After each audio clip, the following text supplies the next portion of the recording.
Saya Tifal Salesa melanjutkan Sapa Indonesia Malam, Saudara. Pemerintah resmi mengatur detail izin dokter dari luar negeri atau dokter asing untuk bekerja di Indonesia.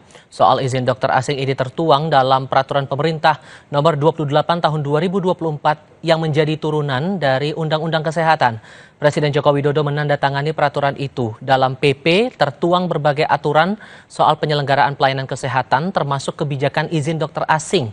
Menteri Kesehatan Budi Gunadi Sadikin menyebut pemerintah ingin mereformasi dan membangun sistem kesehatan. Iya, jangan lupa ya.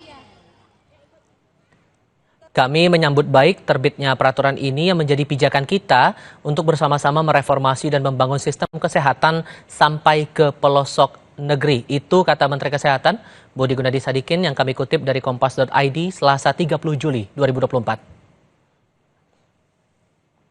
Perlu dipahami dalam pasal 660 PP 28 tahun 2024 tertulis tenaga medis atau tenaga kesehatan asing lulusan dalam negeri dapat melakukan praktik atas permintaan fasilitas pelayanan kesehatan dengan batas waktu tertentu.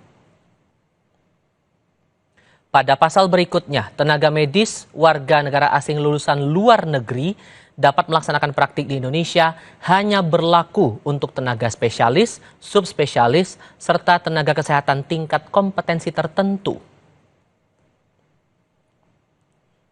Menurut satusehat.kemkes.go.id, jumlah dokter umum di Indonesia saat ini sebanyak 123.360 orang. Sementara jumlah dokter spesialis 31.708 orang. Sehingga total ada 155.068 dokter di negara kita. Jumlah dokter belum sebanding dengan kebutuhan dokter untuk melayani masyarakat.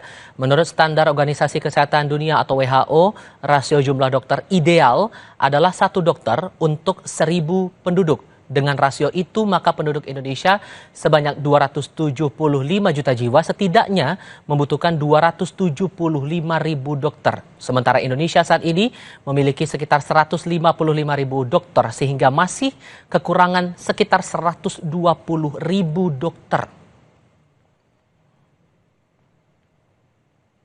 Sebelumnya, saat meresmikan program pendidikan dokter spesialis berbasis rumah sakit, Presiden Joko Widodo mengungkap Indonesia kekurangan dokter spesialis.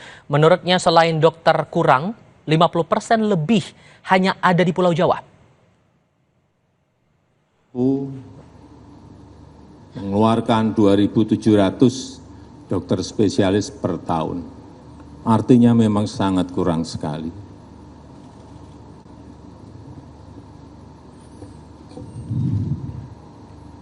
Ditambah lagi, masih ada tambahan, distribusinya yang tidak merata. Rata-rata semuanya dokter spesialis itu ada di Jawa dan di kota. Pertanyaannya, mengapa pemerintah mengizinkan praktik dokter asing dan akan seperti apa dampaknya bagi perbaikan pelayanan kesehatan kita? Kita bahas ini bersama Kepala Biro Komunikasi dan Pelayanan Publik Kementerian Kesehatan Siti Nadia Tarmizi dan Guru Besar Fakultas Kesehatan Masyarakat Universitas Indonesia Hasbullah Tabrani. Selamat malam semuanya, apa kabar? Selamat malam. Sehat. Terima kasih semuanya sudah hadir dalam diskusi kami. Bu Nadia, kita masih defisit sekitar 120.000 dokter. Apakah dengan izin dokter asing yang tertuang dalam peraturan pemerintah ini jadi satu-satunya peluru untuk mencukupkan jumlah dokter di negara kita? Iya, jadi perlu dipahami ya bahwa aturan mengenai tenaga nakes ya asing yang akan berpraktek di Indonesia itu kan sudah diatur di dalam Undang-Undang 17 tahun 2023 dan makin diperjelas lagi di dalam PP 28 tahun 2024. Jadi kalau kita ketahui ya bahwa mengenai pemanfaatan tenaga medis atau tenaga kesehatan warga negara asing itu pertama memang harus ada permintaan dari fasilitas pelayanan kesehatan yang akan melakukan penggunaan terhadap tenaga medis, spesialis, dan subspesialis. Jadi memang yang kita fokuskan ini adalah tenaga medis, spesialis, dan subspesialis. Ataupun misalnya tenaga kesehatan yang dengan ketentuan ataupun kompetensi tertentu. Kedua adalah tenaga asing yang tentunya untuk ahli teknologi atau ilmu pengetahuan. Ini yang seperti kita lakukan misalnya kita bekerja sama dengan Kerajaan Arab Saudi ya pada waktu kita lakukan operasi jantung untuk anak dan dewasa di Rumah Sakit Adam Malik. Dan ketiga ada ketentuannya bahwa paling lama itu hanya 2 tahun dan diperpanjang hanya 1 kali untuk 2 tahun berikutnya. Jadi warga negara atau tenaga medis warga negara asing baik nakes dan tenaga medisnya itu hanya maksimum 4 tahun. Jadi memang kalau kita melihat bahwa tenaga asing nakes dan named ini tujuannya adalah untuk mempercepat akses layanan kepada masyarakat. Ini yang pertama. Jadi kita tahu seperti kasus penyakit jantung bawaan pada anak itu total 1 tahun 12.000 Mas. Tapi yang bisa kita tangani dengan ketersediaan jumlah dokter spesialis itu hanya separuhnya atau 6.000-nya. Nah, oleh karena itu kan supaya masyarakat bisa mendapatkan akses ini yang kita kemudian melakukan kerjasama dengan mendatangkan tentunya tenaga kesehatan maupun tenaga medis dokter asing. Tetapi kalau untuk berpraktek itu harus melalui sebuah fasilitas pelayanan kesehatan dan dia tidak bisa berpraktek sendiri, Mas. Oke, kalau saya tegaskan lagi pertanyaan saya sebelumnya, artinya inilah peluru satu-satunya untuk mengurangi atau bisa menambal kekurangan jumlah dokter kita itu dengan mendatangkan dokter asing itu? Ada beberapa sebenarnya strateginya. Selain tenaga asing, kita juga membuka beasiswa. Jadi beasiswa per tahun itu berjumlah hampir 3.000 beasiswa yang disiapkan baik untuk menempuh pendidikan dokter spesialis atau internship. Ini yang pertama. Yang kedua adalah kemudahan dalam SIP dan STR. Ketiga adalah kemudahan untuk diaspora warga negara Indonesia yang dari luar negeri bekerja ataupun sekolah untuk kemudian kembali ke Indonesia untuk berpraktek ataupun kembali bekerja di fasilitas pelayanan kesehatan di Indonesia. Dan yang terakhir adalah kita membuka pendidikan yang berbasis rumah sakit. Nah, dengan harapan dengan adanya beberapa strategi-strategi ini, termasuk tadi tenaga asing, tentunya ini bisa segera masyarakat kita mendapatkan pelayanan kesehatan. Sejauh ini yang program beasiswa dan pendidikan-pendidikan itu bisa menutupi berapa persen dari kekurangan itu, Bu? Kalau kita tidak melakukan berbagai terobosan-terobosan tadi, maka kebutuhan untuk mencapai 1/1000 penduduk itu akan bisa dipenuhi ya, karena berbagai jenis spesialis itu kan rasionya berbeda-beda yang sudah jumlahnya. Jadi kurang lebih sampai 5-10 tahun. Itu baru 1/1000. Kita tahu negara-negara lain itu sudah hampir 2 angkanya per 1000. Nah, itu kita bisa bayangkan mungkin 20 tahun lagi ya, Mas. Oke, masih cukup detail untuk soal itu. Saya coba ke Pak Hasbullah kalau begitu. Bapak, Anda melihat bahwa kebijakan izin dokter asing ini jadi satu-satunya cara untuk menutupi defisit jumlah dokter di negara kita? Ya, saya selama ini mengkonsentrasikan kajian studi saya juga kuliah-kuliah ceramah itu dalam bidang ekonomi kesehatan. Dari sudut pandang ekonomi kesehatan sederhana, dalam ilmu ekonomi juga sama, yaitu konsumen. Dalam hal ini ya pasien. Itu menjadi rajanya. Jadi setiap kebijakan harus menuju kepada kemanfaatan buat pasien. Nah, kalau memang di suatu daerah tidak tersedia dokter spesialis dalam negeri, orang Indonesia atau subspesialis, ya harus disediakan. Dari mana? Ada beberapa cara. Salah satunya sebetulnya membawa dokter asing atau dokter Indonesia di luar yang selama ini di luar negeri diundang balik ke sini untuk memenuhi supply side-nya supaya demand side-nya cukup. Nah, apakah dokter asingnya itu bisa berpraktek atau tidak itu urusan lain karena ada faktor-faktor lain juga. Mereka secara prosedur sudah disiapkan di sini. Tapi apakah mereka mau? Uangnya cukup apa enggak, gajinya memadai apa enggak, mana lebih untung, itu hal lain yang perlu dipertimbangkan nanti.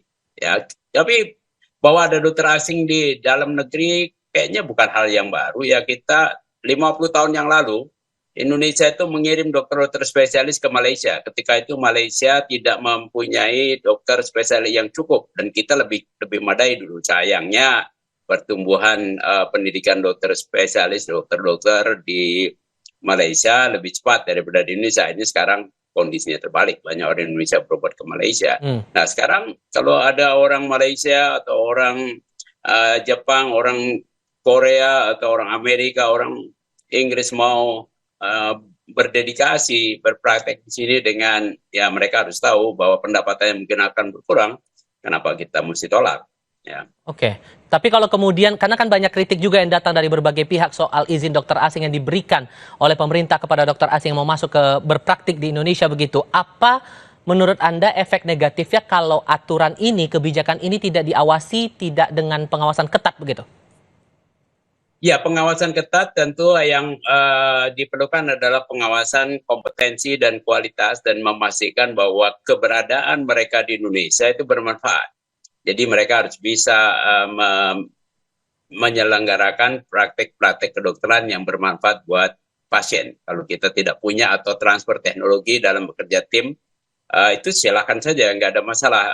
Kalaupun mereka tidak bisa bahasa Indonesia, kalau dia bekerjanya hanya dalam tim di rumah sakit yang berkomunikasi dengan tim, itu juga tidak masalah. Mungkin ada kekhawatiran dari beberapa kawan-kawan saya, ya itu biasa-biasa aja. Setiap kebijakan selalu ada pro kontranya, ya. Tapi mari kita lihat mana manfaat terbesar. Tapi kalau kemudian, sorry saya potong di Manfaat. situ Pak, maaf. Ya. Tapi kalau kemudian kita merujuk dari pernyataan Pak Joko Widodo tadi bahwa dari yang tercatat selama ini 50% lebih dokter itu numpuk dalam tanda kutip itu di Pulau Jawa. Apakah masalah kebutuhan secara kuantitas jumlah dokter itu karena penempatannya tidak merata, distribusi dokter tidak merata, atau ada faktor lain? Ya, ada distribusi yang juga menjadi masalah dari dulu. Kenapa? Karena uang adanya di Jakarta. Dan itulah sebabnya ini harus diikuti dengan faktor lain. Misalnya, karena sebagian besar pasien sudah merupakan pasien JKN, pasanglah tarif JKN di daerah di luar Jawa yang lebih tinggi. Sehingga memberi insentif buat para dokter spesialis atau subspesialis baik dalam negeri maupun luar negeri, nggak peduli asing atau tidak asing, yang penting dia punya kompetensi yang baik dan bisa melayani masyarakat dengan baik, diberi insentif finansial yang memadai di luar Jawa, why not? Karena yang diuntungkan adalah masyarakat di luar Jawa itu. Yang distribusi yang lama memang itu karena faktor-faktor di masa lalu yang tidak punya ada jaminan, sebagian besar orang yang punya uang ada di Jawa. Tentu saja ada gula ada semut, ya. Dokter ngapain praktek di Tual sana kalau nggak ada yang bayar, ya, walaupun pasien banyak yang memerlukan. Nah, itu bagian yang merupakan reformasi sistem kesehatan yang harusnya dilakukan secara sinkron. Jadi nanti bayaran JKN-nya juga harus disiapkan supaya bisa menarik. Bisa saja ada sebagian dokter yang punya idealisme, dokter asing pengen membangun kapasitas dokter Indonesia lebih baik. Saya tahu ada beberapa kawan-kawan saya yang punya idealisme itu, mau ke sini bukan untuk uang tapi mau membangun kapasitas, itu juga ada, tapi nggak bisa diandalkan cukup banyak sayangnya. Oke, sekarang tantangannya berarti kan kalau kemudian izin dokter asing itu diberikan, kan perbaikan terhadap kualitas dan kuantitas dari dokter yang ada di dalam negeri jadi PR ya begitu. Anda punya catatan sendiri soal ini kalau kemudian izin itu diberikan? Kalau dari segi pandangan saya dan berdasarkan beberapa pengalaman, saya juga pernah ya lihat pengobatan di Malaysia, di Singapura, di Thailand, ya. Dari segi kompetensi dokter sebetulnya yang praktek di Indonesia tidak kalah. Memang jumlahnya yang berkurang, nggak memadai ya di daerah, ya. Yang jadi masalah besar orang kurang percaya, sorry to say, di Indonesia adalah memang ada faktor-faktor lain, cara berkomunikasinya, cara non-dokter melayaninya, ya, karena seorang pasien itu tidak hanya dilayani oleh dokter, tapi juga namanya amenities, bagaimana quote-unquote hotel service-nya juga memadai. Nah, kita di situ masih kurang ya dibandingkan dengan pelayanan-pelayanan di negara yang lebih maju dari kita. Jangan salah pula, banyak negara yang pelayanannya juga lebih jelek dari kita ya di luar negeri, ya. Oke. Bu Nadia, ini juga seperti yang sudah saya sampaikan, ini kan masalah penempatan juga menarik untuk dicermati. Walaupun kemudian dalam aturan itu disebutkan atas permintaan fasilitas kesehatan dengan batas waktu tertentu. Karena dikhawatirkan nanti malah numpuknya kembali lagi di Pulau Jawa begitu. Bagaimana kemudian Kementerian Kesehatan atau pemerintah memastikan distribusi dokter asing ini bisa merata, tidak hanya menumpuk di Pulau Jawa atau wilayah Indonesia Barat saja begitu? Ya, jadi kita harus pastikan dulu ya bahwa pertama, kalau kita melihat dari tujuan dari dokter asing ataupun tenaga medis asing ini memang bukan untuk distribusi tenaga kesehatan ya, tapi lebih pada memberikan akses layanan kepada masyarakat.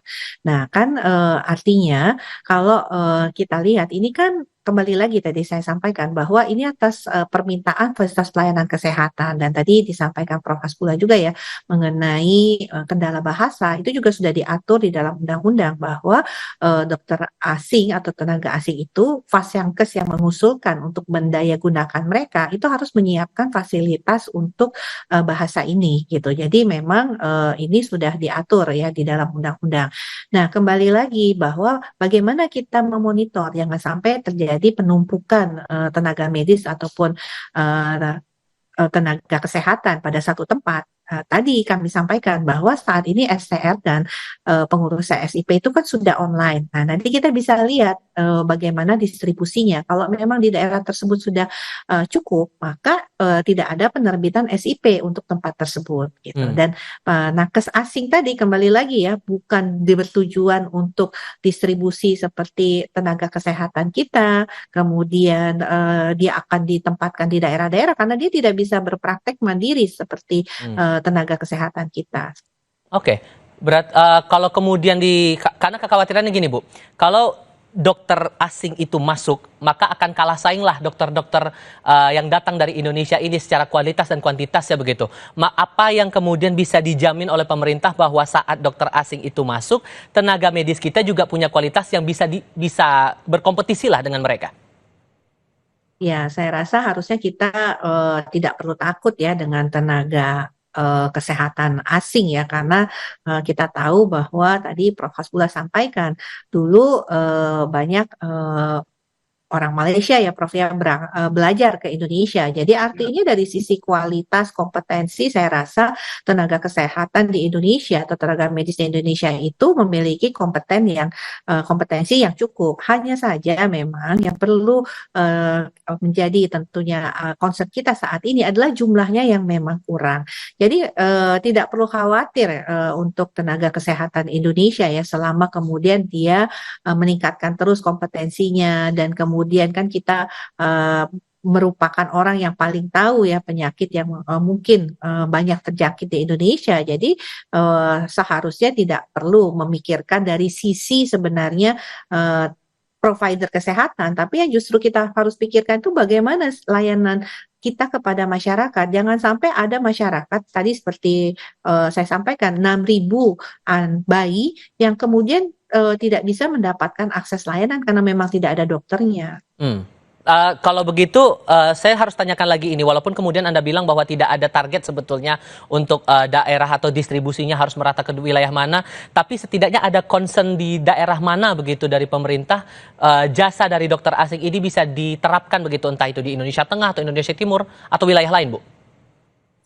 Jadi kalau pemanfaatan tenaga kesehatan asing ini perlu kami tegaskan. Satu, bahwa berdasarkan kebutuhan fasilitas pelayanan kesehatan, baik itu fasilitas pelayanan kesehatan pemerintah maupun fasilitas pelayanan kesehatan swasta. Jadi kalau misalnya ada sebuah RSUD yang membutuhkan tenaga asing karena memang tidak tersedia tenaga kesehatan yang akan bertugas di sana, itu sangat memungkinkan untuk kemudian mereka mengusulkan untuk adanya tenaga kesehatan asing berpraktek di RSUD tersebut. Jadi mereka memang ada usulannya. Ini satu ya.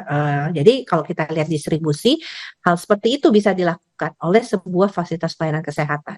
Yang kedua adalah tadi seperti kita bekerja sama dengan Kerajaan Arab Saudi, di mana dalam rangka alih teknologi itu kita melakukan operasi di daerah tersebut seperti itu. Jadi ada dua hal nih. Oke, terakhir Pak Hasbullah, singkat saja, secara syarat dan kualifikasi apakah cukup dalam PP itu atau harus ada yang diperketat lagi aturannya, Pak?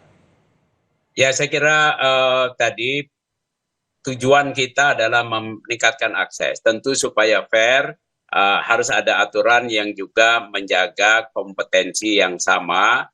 Saya komentar sedikit tentang persaingan.